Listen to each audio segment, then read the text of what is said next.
Thank you, Patrick. You're welcome. Thank you. Moving right along, acknowledgements. We do have acknowledgement of another anonymous donation of $196 to the Council on Aging. Dated October 28th, 2015, from Alice Souza, Dayton Council on Aging.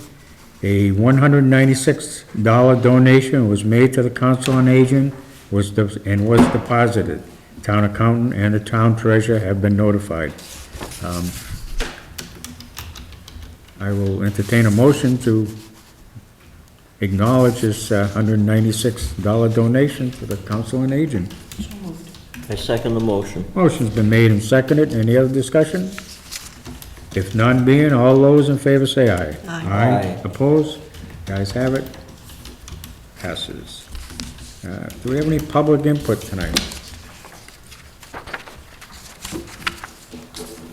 Public input. I'd like to just comment Nancy? on the Lions Arts Festival this past weekend.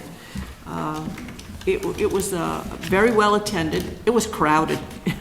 I went in the afternoon around 1:30, 2 o'clock, and was fortunate enough to be able to park in a relative's driveway right near Aruja's farm. But I will say that the number of people on the street going to the various greenhouses, some of the greenhouses, you had to kind of edge your way through. There were so many people, and the vendors were busy. Everyone had a little bag of something. I understand that they ran out of Hamburg around 2, and they had a few hot dogs left, but the food sales went very well. And the wine tasting was going on. It was really a nice day. Beautiful There was day. a lot going on. And I actually won one of the raffle prizes, and I think it's very appropriate. It happens to be a bath and shower basket. They must know I'm gonna be inspecting that property tomorrow. Take it with you. Take it with you. I'm probably gonna need it.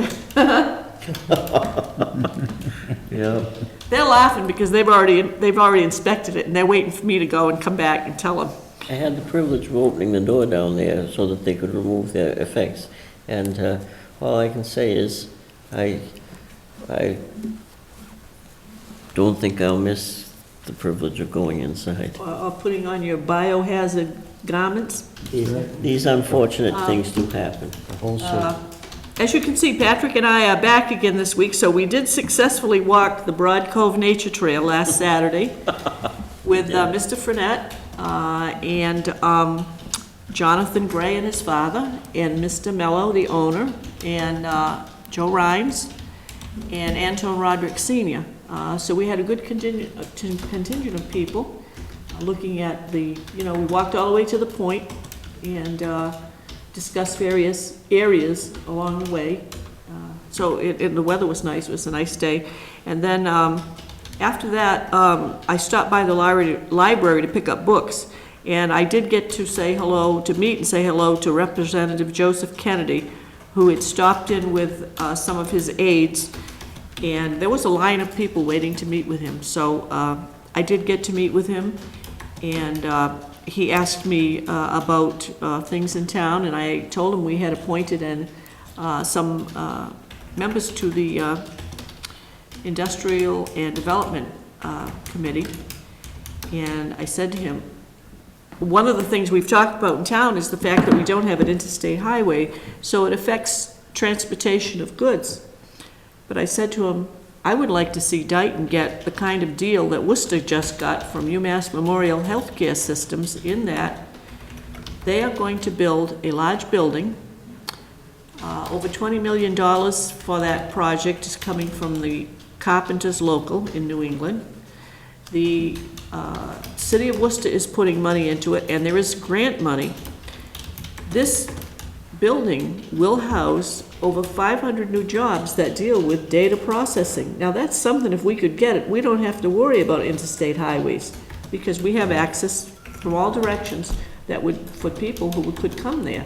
So that might be something that we could look at. And that was the one thing that when I mentioned it, he had his laptop open and he was typing away. So I'm hoping something might come down the pike, but we've always talked about industry, but certainly something of that nature, we should be able to do something with it, because everything you transport probably goes out over lines. But in any case, when I heard them talking about that, I thought, oh, that's something that could happen in Dayton. And we certainly have the surrounding educational institutions that are training people to do this kind of work.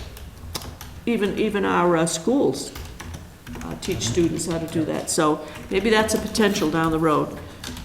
But anyhow, that's all I have. That's it. Well, we come to that mellow time of year once again. On the, let's see, at the 11th hour, on the 11th day of the 11th month of 1918, an armistice was declared between the victorious Allies and the Central Powers, as they were called, in Europe, bringing to a conclusion the First World War. Wasn't a peace treaty, that had to come later, but it was an armistice. And what was Armistice Day has become a day for the honoring of all veterans of our armed forces. Veterans Day. And this board will not be meeting next Wednesday in honor of Veterans Day. There will be an unveiling of Byron Haskins, Bronze Star recipient Byron Haskins' World War II 48 Star flag, which flew over his house until his death. That will be unveiled here on November 11th. I have in my hands the text of a very familiar World War I memorial poem, In Flanders Fields. And I'm going to pass this down the dais to Mrs. Goulart, because the gentlelady had the privilege of reading this poem on the first joint Memorial Day exercises between Dayton and Rehoboth in May several years ago. The first time that the two towns had joint Memorial Day exercises, she read this poem. So I'm going to ask you, Mrs. Goulart, if you would like to please read this tonight in honor of our veterans, past, present, and God forbid, future. I've actually got to visit Flanders Fields and saw where Dr. McRae had practiced medicine, if you will, in the, I'll describe it as a cave, a bunker. And it was very impressive. And the entire memorial to him there is really impressive. He's not buried there. He was Canadian, but he is buried in Europe. But this was written, John McRae was a doctor, and he saw infantry casualties and treated a lot of people. In Flanders Fields, the poppies blow between the crosses, row on row, that mark our place, and in the sky, the larks, still bravely singing, fly scarce heard amid the guns below. We are the dead. Short days ago, we lived, felt dawn, saw sunset glow, loved and were loved, and now we lie in Flanders Fields. Take up our quarrel with the foe. To you from failing hands we throw the torch. Be yours to hold it high.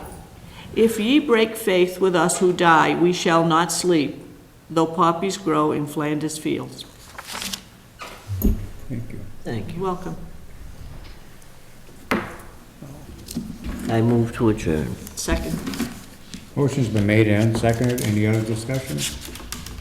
If none, all those in favor say aye. Aye. Aye. Opposed? Ayes have it. Good night, ladies and gentlemen. Good night, Cable. Thank you very much.